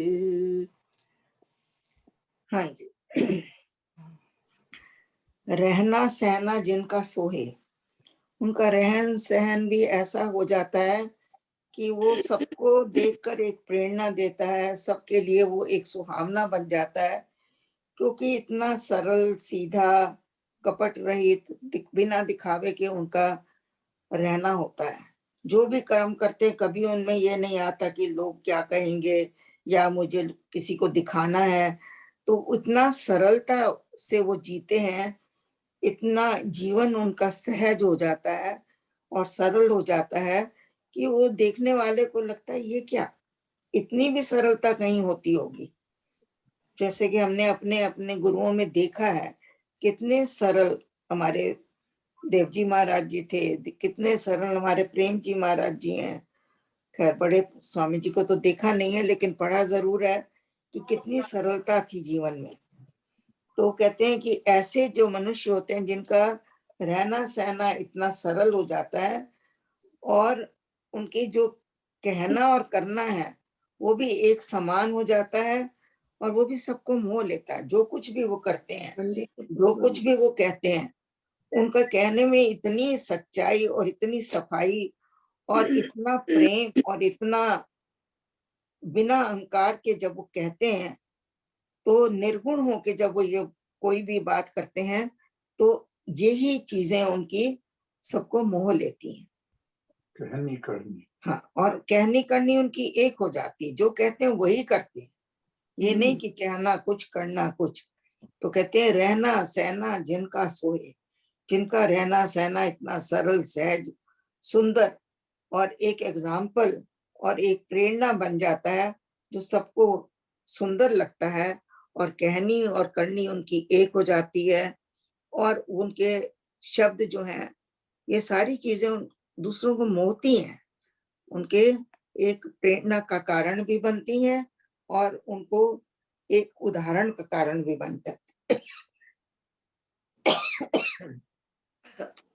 प्यारे भक्त राम गुण गाते, वे हैं भक्ति धर्म में माते। फिर वही बात आ जाती है कि वो सिर्फ परमात्मा में ही निवास करते हैं, राम के गुणों का गान करते हैं, परमात्मा का ही ध्यान करते हैं, हर कर्म करते हुए वो अपने आप को परमात्मा के निकट पाते हैं, हर कर्म करते हुए वो जानते हैं कि परमात्मा हमारा मार्गदर्शन कर रहा है। तो इस तरह से वो राम गुणों में ही रहते हैं। एक ही नहीं कि खाली राम राम करते हैं, राम राम करते हैं, चिंतन भी उनका एक राम गुण है, भजन भी एक राम गुण है, ध्यान भी गुण है। ये सारी चीजें जो है, दया भी गुण है, करुणा भी गुण है, ये सारी चीजें उनके अंदर राम भक्ति के अंदर होती हैं। जैसा कि हमने अभी ऊपर भी देखा, तो वे हैं भक्ति धर्म में माते। वो एक भक्ति धर्म में एक उदाहरण रूप में हो जाते हैं। वो या उन्हीं जो उनके ये सारे जो आपने गुण गिनाए हैं, वो उन्हीं गुणों से जीते हैं। अपना जीवन उन्हीं गुणों के आधार पर जीते हैं। उनके अंदर वो गुण आ जाते हैं, वो उनको नहीं हाँ जी, लगता कि हम उनके आधार पर हैं। हाँ, नहीं वो नहीं, उसमें उन्हीं को वो उनका हर रोज का उसमें चलना ही उन गुणों के अंदर ही चलते हैं। हाँ, वो ना वो एक ऑटोमेटिकली उनके अंदर आ जाते हैं। बिल्कुल वो उनके अंदर आ ही जाते हैं। ये उनका एक सहज मार्ग बन जाता है जीवन में रहने का। ये आर्ट ऑफ लिविंग हो जाती है उनकी, स्वभाव हो जाता है, स्वभाव। स्वभाव बन जाता है। वो बाहर से नहीं सोचते कि हम ऐसा बोलेंगे तो लोग प्रभावित होंगे, ऐसा नहीं। कुछ नहीं है। तो वो कह रहे हैं कि ऐसे जो होते हैं, वे ही भक्ति धर्म में माते। देखिए, धर्म में उनके भक्ति आ जाती, भक्ति में धर्म आ जाता है। और भक्ति के कई रूप बताए हैं। ज्ञान भी भक्ति है, कर्म भी भक्ति है, सेवा भी भक्ति है, अपने कर्तव्य कर्म करना भी भक्ति, घरों को अपने घर में शांति रखना, अपने बीवी बच्चों का ध्यान रखना, माता पिता की सेवा करना, ये सब चीजें भक्ति में आ जाती हैं। भक्ति का मतलब जिसमें आप जुड़ गए, जहां से आपको कोई अलग नहीं कर सकता, वो सब कर्म भक्ति है। जब हम संसार में जुड़ जाते हैं तो हम संसार के भी तो भक्त हो जाते हैं। जब हम बुरे कर्मों में लग जाते हैं, बुरी आदतों में फंस जाते हैं, तो हम बुरी आदतों के भी तो भक्त हो जाते हैं ना, क्योंकि हम उसके अंदर जुड़ जाते हैं, एकदम लीन हो जाते हैं, वहां से हमें कोई अलग नहीं कर पाता है। तो कहते हैं कि सरेंडर, एक्चुअली सरेंडर कर देते हैं हम, जिधर भी या जहां भी भक्ति होती है हमारी, वहां सरेंडर कर देते हैं। सो वो ये भक्ति के बड़े रूप हैं। यहाँ पर स्वामी जी ने एक भक्ति शब्द दिया है, लेकिन हमको दिखना चाहिए भक्ति धर्म। भक्ति के धर्म में वे अपने आप को बिल्कुल ही डुबो देते हैं, उसके अंदर रंग जाते हैं, समाये रहते हैं। माते मीन समाते। हाँ जी, ठीक है जी। आगे आगे पढ़ना है ना एक और। हाँ जी, हाँ आगे। स्नेह सने शुभ पाने वाले, प्रेम सुरस सरसाने वाले, परहित मेघ फिरे मंडराते, भक्ति सुधा शुभ रस बरसाते। ये सुंदर है, इसको आप समझें सब लोग कि वो एक मेघ बन जाते हैं। मेघ कहते हैं बादल को, परहित माने दूसरों के उपकार के लिए बादल बनकर मंडराते फिरते हैं। कि देखिए, जब इतनी गर्मी होती है, जब कहीं हवा का निशान नहीं होता, सूखा पड़ रहा होता है, लोग बिलबिला रहे होते हैं, ऐसे समय पर हम क्या करते हैं? हम मेघों की इंतजार करते हैं, बादलों की इंतजार करते हैं, बरसात की इंतजार करते हैं कि वो आए और हमें सुख दें। तो ये जो ऐसे भक्त होते हैं, ये एक हमारे दुख के समय पे, कष्ट के समय में, जब हमें कहीं चारों तरफ कुछ दिखाई नहीं देता, तो वो ऐसे काले बादल बनकर हमारे सिरों पर मंडराते हैं और वर्षा करके, किसकी वर्षा करके? अपने सुंदर वचनों की, अपने सुंदर ज्ञान की, अपनी भक्ति की, अपने रहन सहन की, अपने खान पान की, ये सब उदाहरण हमारे सामने बनकर ये हमारा जब उपकार करते हैं, तो ये एक तरह से मेघ होते हैं और वो मंडरा कर लोगों के ऊपर उपकार करते हैं बरस कर, ताकि लोगों को सुख मिल सके। परहित मेघ फिरे मंडलाते, भक्ति सुधा शुभ रस बरसाते। और क्या बरसाते हैं? कैसा पानी बरसाते हैं? भक्ति का रस, भक्ति का अमृत। सुधा मीन्स अमृत, शुभ रस बरसाते, भक्ति का, प्रेम का, ज्ञान का, ये सारे रस जो हैं, जो लोग इनसे वंचित हैं, उनके ऊपर ये अपने इस तरह का प्रेम रस बरसाते हैं। और ऊपर की लाइन है, कहते हैं स्नेह सने, क्योंकि वो खुद स्नेह से सने हुए हैं। अभी जैसे कहा गया कि अगर आपके पास कोई चीज नहीं है, आप दूसरे को नहीं दे सकते हो, तो वो परहित मेघ कैसे बनते हैं? क्योंकि वो स्वयं स्नेह से भरे हुए हैं, तो वो मेघ बनकर स्नेह के रूप में आपके ऊपर बरसते हैं, प्रेम के रूप में वो आपके ऊपर बरसते हैं, और प्रेम का रस, स्नेह का रस आपके ऊपर बरसाकर आपको ठंडक देने वाले, आपको सुख देने वाले बन जाते हैं। किस तरीके से? जिस तरह से काले काले बादल, जब बहुत सूखा पड़ता है, जब बहुत गर्मी पड़ती है, लोग के पास में पानी नहीं है, और वो आकाश की तरफ देखकर प्रार्थना करते हैं कि हे भगवान, कुछ तो बरसाओ, कुछ तो हम पर कृपा करो। तो इस तरह से बादल बन के लोगों के ऊपर अपनी भक्ति, प्रेम का रस बरसाते रहते हैं। स्वामी जी का भजन, स्नेह सुधा सुधा बरसा दे राम, अब स्नेह सुधा बरसा अंकल दे। संडे को आप ये वाला भजन तैयार करो, आप भजन गाना है ये वाला। किसको कह रहे हो? आपको अंकल को, आपको अंकल। देखा मैं भी नहीं, कई बार सोचती हूँ, इनको कहूँ कि भाई सिर्फ जाके गाओ। एक ही लाइन पढ़ी और उसमें भी सांस चढ़ गई, तो सोच लो। चलो लेट्स फिनिश टुडे, नहीं हाँ तो जी फिर आंटी, कमलेश आंटी पर 53, मुझे 54। कुछ कहना है, कि जो आपने आज सारा बताया, इस तरह का स्नेह भरा भक्त मेरे साथ रहा है केवल हाँ जी। जी, बिल्कुल सही बात है। हमने He उनके was रस का like पान that. किया हुआ है, हमने He was, उनके प्रेम का, ज्ञान का, हर भक्ति का हमने भी रस पाया हुआ है। he was like that. My God. चलो कमलेश आगे आंटी, राम भक्त हैं जाने ऐसे, जिनके कर्म हो ऊपर जैसे। Yeah. हरि अर्पित मन धन निज देही, राम प्यारे जानिए वेही। पावे परम धाम सुख दाता, भक्ति धर्म का पाले नाता। पाप ताप उन पास नावे, नाम रसायन जिनको भावे। नाम रसायन जिनको भावे, नाम रसायन जिनको भावे। Thank you. Thank you. Ram भक्त हैं जाने ऐसे, कहते हैं ऐसे भक्तों को जिनका ऊपर विवरण किया गया है, जिनके कर्म भी ऐसे हैं जैसे कि ऊपर बताए गए हैं, और ऐसे भक्त जो हैं जिन्होंने अपना सब कुछ परमात्मा के आगे, मन को, धन को, तन को, देह, देखिए मन धन निज देही।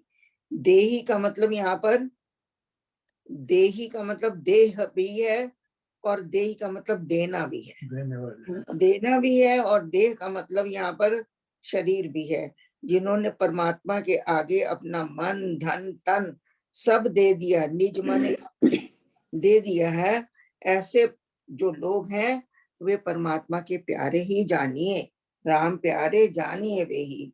और ऐसे भक्तों के लक्षण ऊपर वो बहुत सुंदर तरीके से व्याख्या रूप में पूरे बताए हुए हैं। उनको हमको बार बार पढ़ना भी चाहिए और उनका ध्यान करते हुए कुछ लक्षणों को अपने अंदर भी लाने की कोशिश करनी चाहिए। Yeah. पावे परम धाम सुखदाता, ऐसे जो भक्त होते हैं अंत में उनका क्या अंत है, क्या उनको मिलता है, ये बता रहे हैं कि वो परमात्मा के धाम को प्राप्त होते हैं, सुख के जगह पर जाते हैं, सुख धाम में जाते हैं, क्योंकि परमात्मा के धाम को सुख धाम भी कहते हैं। पावे परम धाम सुखदाता, भक्ति धर्म का पाले नाता, क्योंकि उन्होंने पूरे जीवन भक्ति धर्म का पालन किया है। और भक्ति धर्म का भी हमने बताया था कि भक्ति का मतलब सिर्फ भगवान का नाम लेना, राम राम जपना, ध्यान करना, पाठ करना ही नहीं है।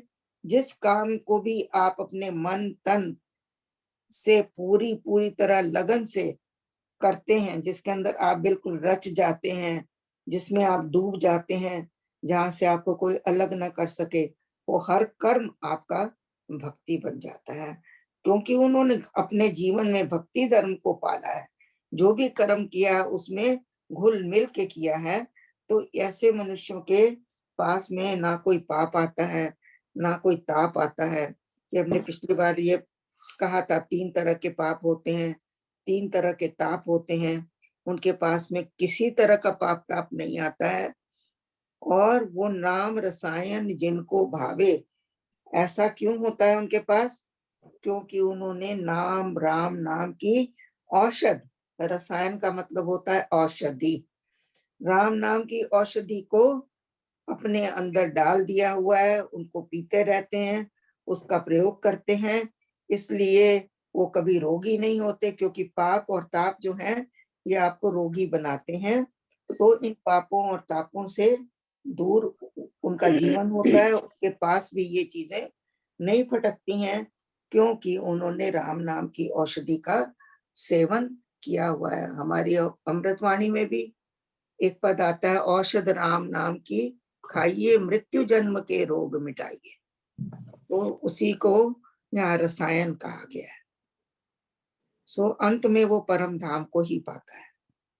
भक्ति धर्म का पालन करने वाला, अपने कर्तव्यों का पालन करने वाला, प्रेम रस बरसाने वाला और स्नेह सुधा बरसाने वाला, जितने भी हैं उनके गुण, वो सब इसमें आ जाते हैं।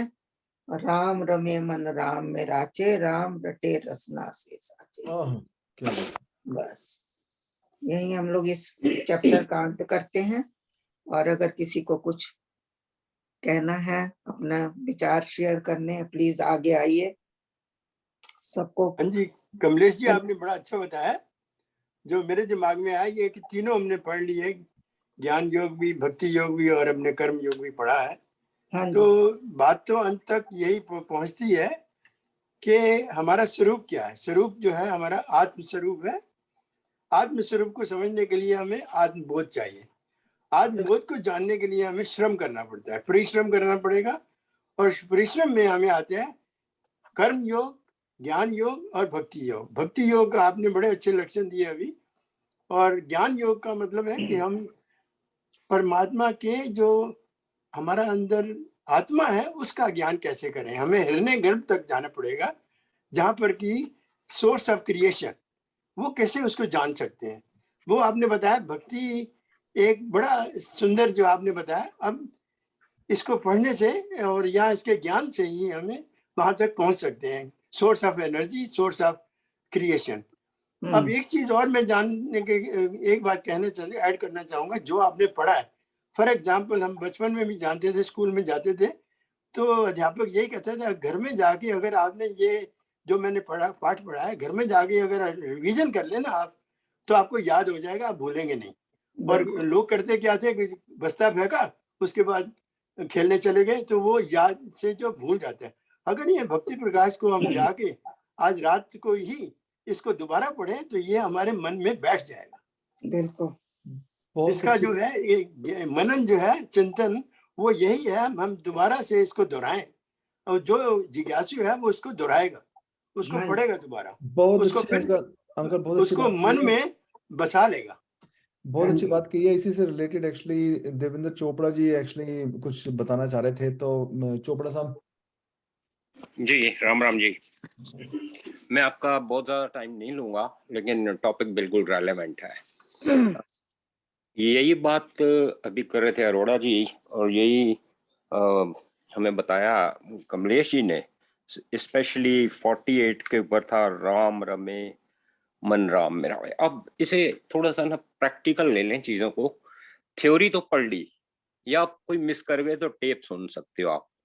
मुझे बात वैसे आज केवल जी की ज्यादा ही आ रही थी कुछ याद, कि उन्होंने अमृतवाणी की व्याख्या में राम कृपा के बारे में बहुत कुछ अच्छे से बोला हुआ, और किसी ने नहीं सुना या नहीं अटेंटिव रहे तो हमारे वेबसाइट पे सब कुछ दिया हुआ है, थोड़ा टाइम निकाल के जरा सुन लीजिएगा। एनीवे, मैं जरा बात आपको ये कहना चाह रहा हूँ कि स्वामी जी ने इतना आसान हमारे लिए काम कर दिया अमृतवाणी का, अगर हम उसका फिर भी ठीक से फायदा नहीं उठाते तो मेरे ख्याल से गलती हमारी अपनी है।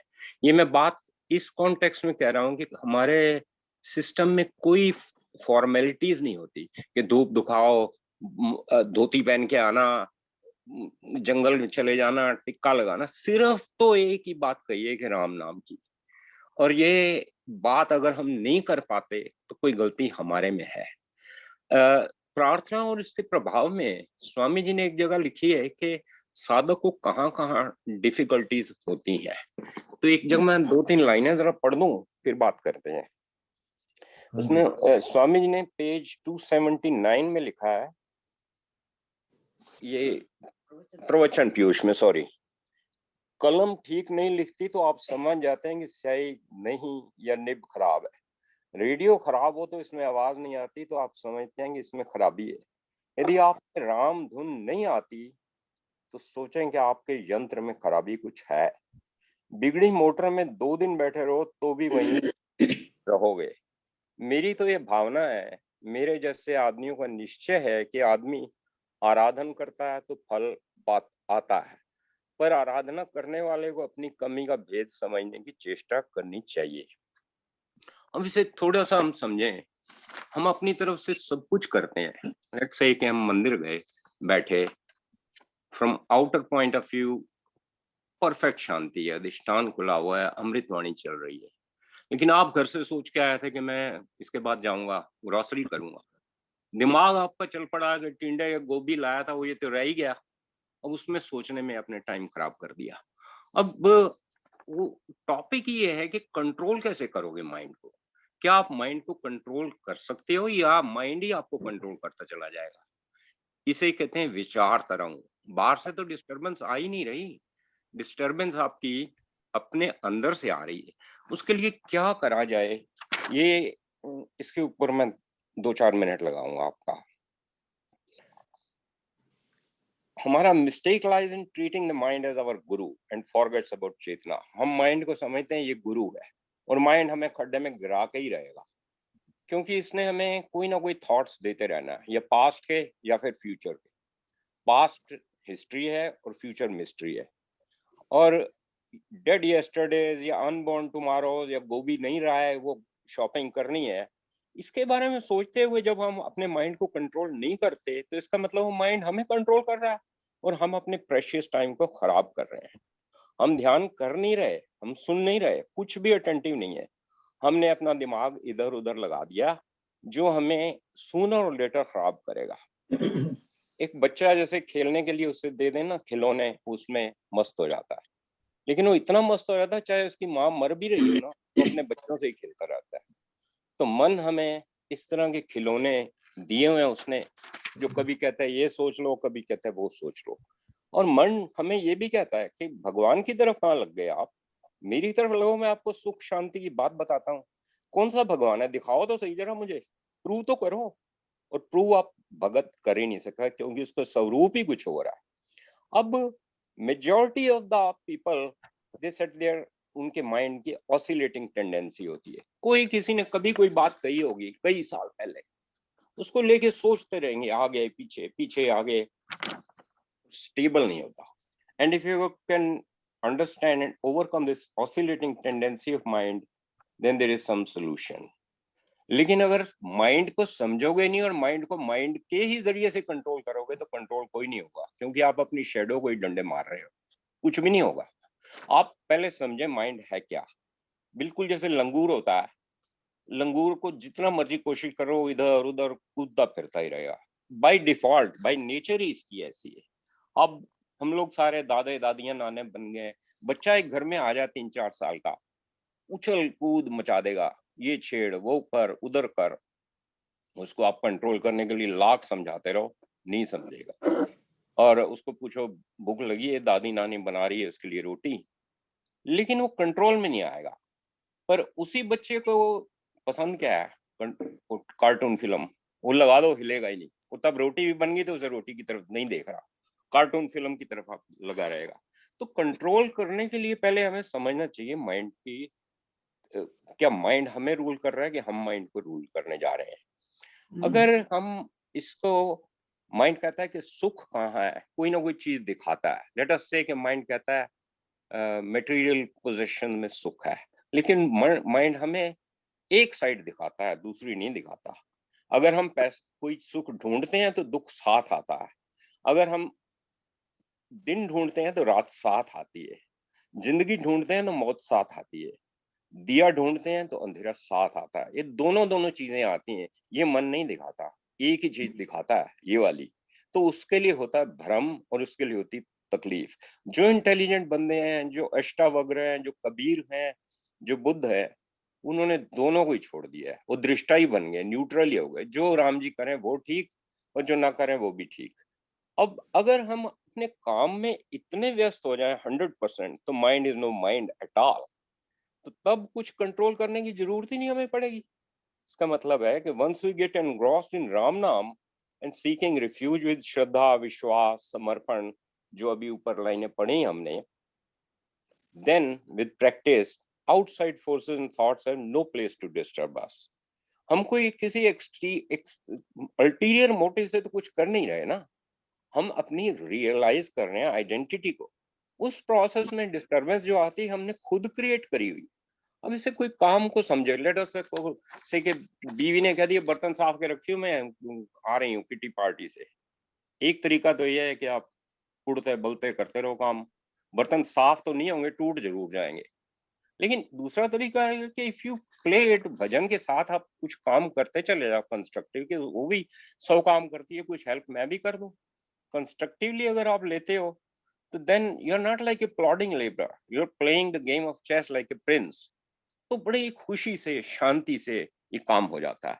तो राम नाम को मन में बसाना, जो अगर मन में बसा लेते हो, यही अमृतवाणी की लाइन है, राम नाम को मन में बसाना सुपुत राम कृपा का है पाना, मन में राम धुन जब फिरे राम तो कृपा, राम तब ही कृपा तभी अवतरे। तब ही। पहले तो इसके लिए आपको पीछे जाना पड़ेगा। राम कृपा में बड़ा अच्छा एक्सप्लेन किया था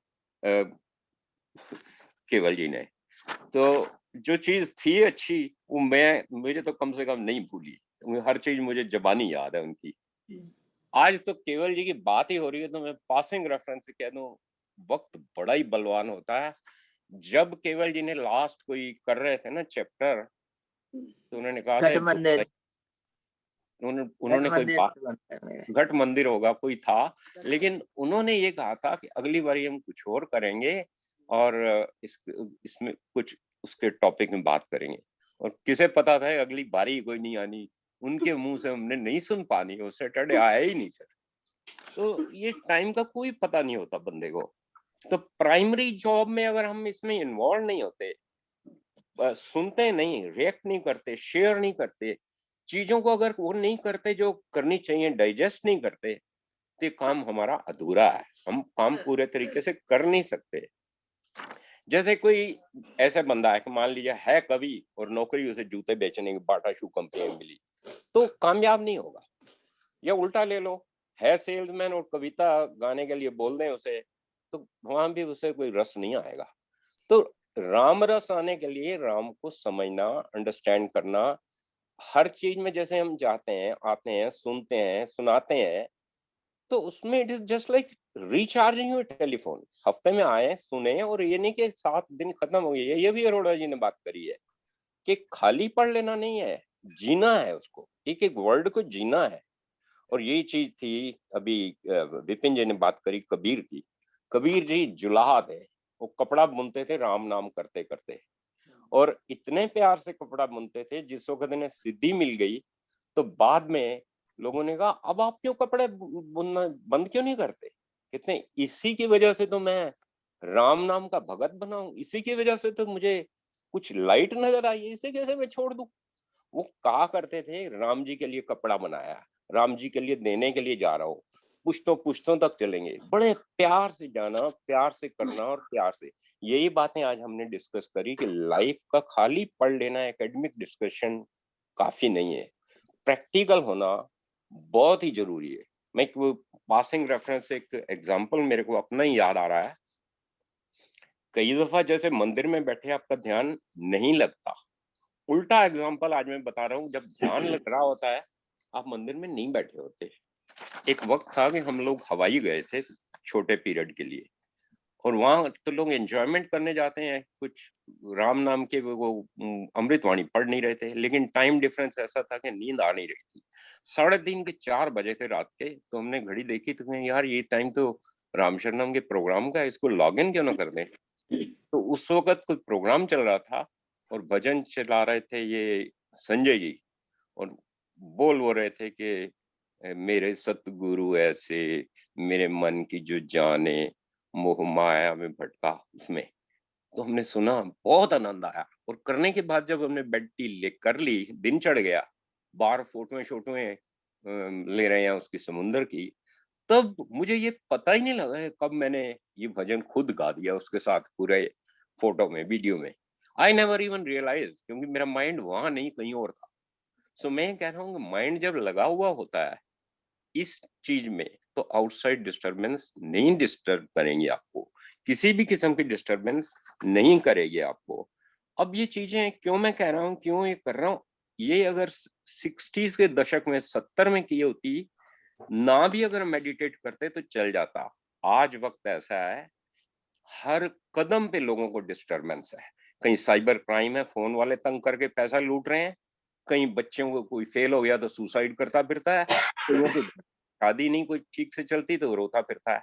तो इन सब के लिए सिर्फ और सिर्फ एक चीज है जो परमानेंट पीस, शांति और लास्टिंग सुख दे सकती है, वो राम नाम है। जब तक हम इसे रियलाइज नहीं करेंगे जीते जीते, तो ये बड़ी देर हो जाएगी। जैसे हमें लीज पे कार लेते हैं ना, तो वापस देनी पड़ती है 3 साल में। लीज पे मकान लेते हैं तो वापस देना पड़ता है। तो लीज है हमारी ये लाइफ, तो इस लीज में इतना डाउन पेमेंट नहीं करेंगे राम नाम की, तो फिर भटकते ही रहेंगे, हमेशा किराए पे ही रहेंगे, ऐसे ही चलते रहेंगे, फिर आएंगे फिर जाएंगे। बेटर है कि अपनी डाउन पेमेंट दें, राम नाम की तरफ लगें, और इसको अपना हिस्सा बनाए लाइफ का। और ये डिस्टरबेंस जो मैंने कह दी कि राम शरण में बैठे हो जाती है, अब एक आदमी कार चला रहा है, उसके साथ को पैसेंजर बैठा है, वाइफ बैठी है, वो बार बार डिस्टर्ब करे, देखो बिल्डिंग आ गई, देखो क्या ड्राइवर का काम है उधर चला जाना, वो डिस्ट्रैक्ट नहीं होता। His primary focus is only on the road. वो मुझे सिखाए, हो देखो जी लेडी आ रही है, साड़ी अच्छी है, खरीदनी है, तू खरीदती रहो ना, साड़ियां सूड़ियां हैं, मुझे मोटर तो चलाने दे भाई। तो ये चीज सामने रखेंगे, मुझे राम का नाम लेना है, मेरा दिमाग वहां लगा रहे, काम जो करने हैं सो करते रहो। अब आप मंदिर इस विचार से जाएं, तो आप फिजिकली जाएं, मेंटली जाएं, देर में जाएं, सवेर में जाएं, पीछे आगे ठीक से जाएंगे। अगर सोचेंगे कि समोसा आया कि नहीं, वो चमचम मिलनी है कि नहीं, तो आप ठीक इरादे से नहीं जा रहे। सो मुझे ये कहना है कि माइंड को कंट्रोल करने का मेन मतलब है माइंड हमें कंट्रोल न करे। वो तब होगा when you realise this thing and put it into practice consciously. इसलिए हम लोगों ने चोपड़ा साहब अगर इसलिए भी तुम ज्यादा, अगर तुम सोचते हो ओके वहां पे जाके मुझे ये रसमलाई मिलनी है, तुम जा तो रहे हो, अपना तुमने उस तरफ कदम तो बढ़ाया मंदिर जाने के लिए। बड़ी बेसिक वो बात है वैसे एक तो। हाँ। एंसिलरी है, वो विपिन जी की पसंद है, मिल गई हमें भी मिल गई, पैसे तो नहीं दे रहा मेरे नहीं नहीं नहीं नहीं, बट चाहे तुम्हारे दिल में आया, बट तुम जा तो रहे हो, तुमने कोशिश करके वहां पहुंचे तो सही। बिल्कुल ठीक है, पहुंचे तो सही, किसी न किसी अट्रैक्शन से गए, लेकिन या वहाँ मन को लगा, मन राम नाम को मन में बसाना सुपथ कृपा का पाना। तो बेसिकली वो वहां मंदिर में जाके लग जाएगा ना मन। जब मंदिर में पहुंचोगे तब मन लगेगा। चाहे तुम रसमलाई के लिए जाओ, जब वहां पे अमृतवाणी सुनोगे और भजन सुनोगे तो मन कुछ तो लगेगा। हाँ, कुछ चोपड़ा परसेंटेज लगेगा। चोपड़ा साहब आपको कल मन बड़ा जो है ना चंचल है, रसमलाई या चमचम कैसे लानी पड़ेगी। समझाऊं। है मैं ये रसमलाई कहती हूँ कि अगर हम लोगों ने अभी यही